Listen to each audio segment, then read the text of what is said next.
तो आज हमने जो एक्सप्लेंड से जो हमने आर्टिकल उठाया है, वो आर्टिकल बात करता है कि अभी recently ministry of external affairs ने ये बोला है कि जो हमारा पासपोर्ट है वो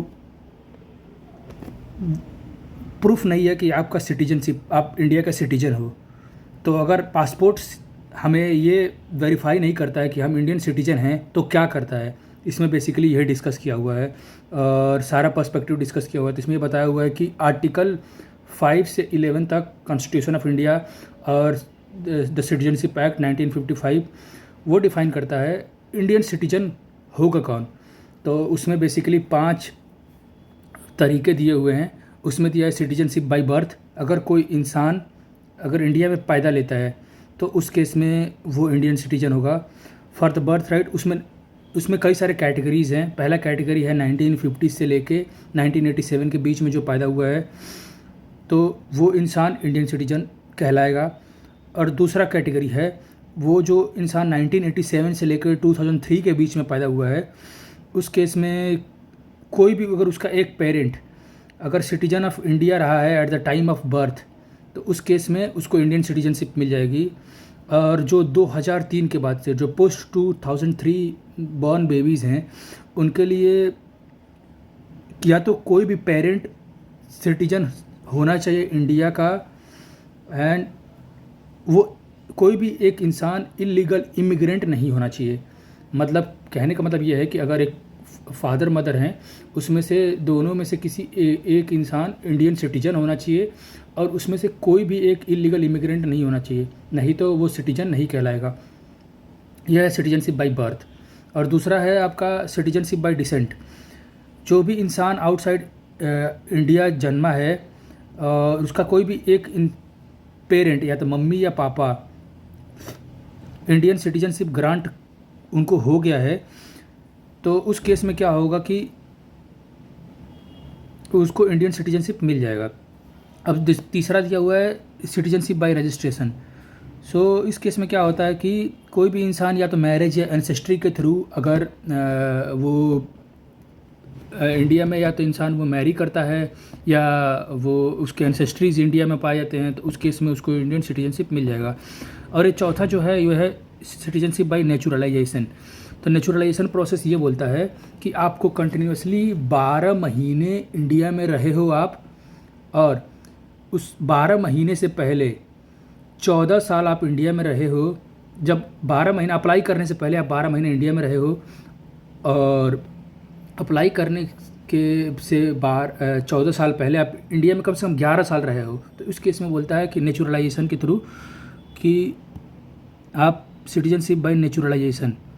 अब वेवर क्लॉज का सबसे बेहतरीन एग्जांपल है दलाई लामा और अदनान सामी। हम जानते हैं कि अदनान सामी और दलाई लामा को इंडियन सिटीजनशिप मिला है।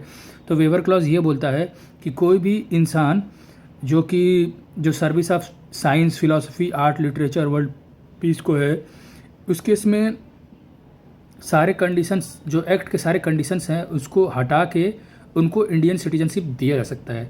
तो ये सारे क्या थे, ग्राउंड्स ऑफ सिटीजनशिप थे। अब हम देखते हैं कि इसमें डिस्कस क्या किया गया है। सो इसमें ये बताया हो कि सिटीजनशिप पहला इस वाले हम देखते हैं कि इसमें ये बोला हुआ है कि सिटीजनशिप जो है वो पासपोर्ट एक वैलिड प्रूफ नहीं है कि आप इंडियन सिटीजन हो, वो एक मियर ट्रैवल डॉक्यूमेंट है। तो इसमें यही बोला हुआ है। और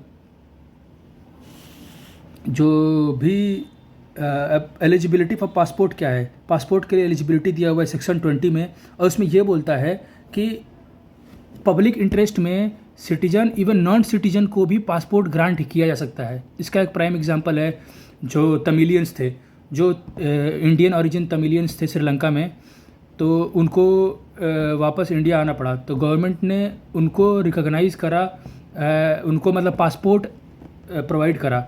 सिमिलरली जो तिब्बतन्स हैं, जब चाइना ने एनेक्स कर लिया तिब्बत को, तो उस केस में तिब्बतन्स को भी पासपोर्ट दिया गया for the travel purposes and all.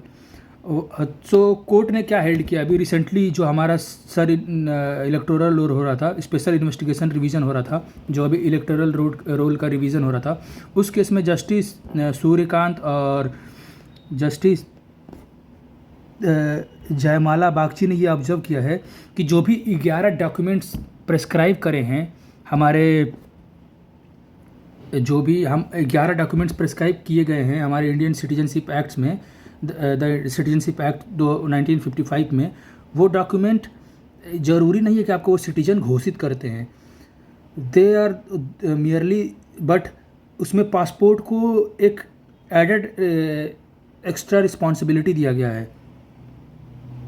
उसमें उसका एविडेंशियरी वैल्यू जो है पासपोर्ट का वो बहुत हायर साइड पे है।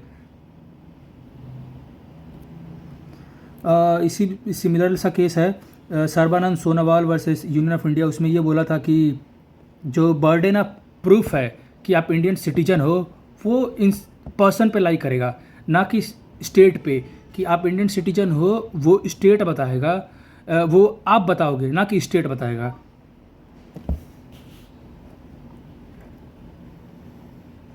अब इसमें प्रॉब्लम क्या है, अभी रिसेंट का प्रॉब्लम क्या है, तो इंडिया में क्या है कि जो यूएस और यूके है, वहाँ पे जो सिटीजनशिप, जो पासपोर्ट है वो एक सिटीजनशिप डॉक्यूमेंट है, और वो एक सिटीजनशिप क्रिएट करता है। अगर आप वहाँ के गवर्नमेंट ने पासपोर्ट रिलीज़ किया है, इसका मतलब आप वहाँ के सिटीजन हो। तो बल्कि इंडिया में ऐसा नहीं है, यहाँ पे एक मियर ट्रेवल डॉक्यूमेंट बोला है, बल्कि एविडेंशियरी वैल्यू हाई है, बट दैट डजंट मीन कि आप इंडिया के सिटीजन हो। तो इसके तरफ एक सबसे बड़ा कदम था NRC, national register of citizens, जो कि वाजपेयी गवर्नमेंट में आया था। तो अभी रिसेंटली इसमें यही बोला है कि अगर पासपोर्ट प्रूफ नहीं है सिटीजनशिप का तो है क्या।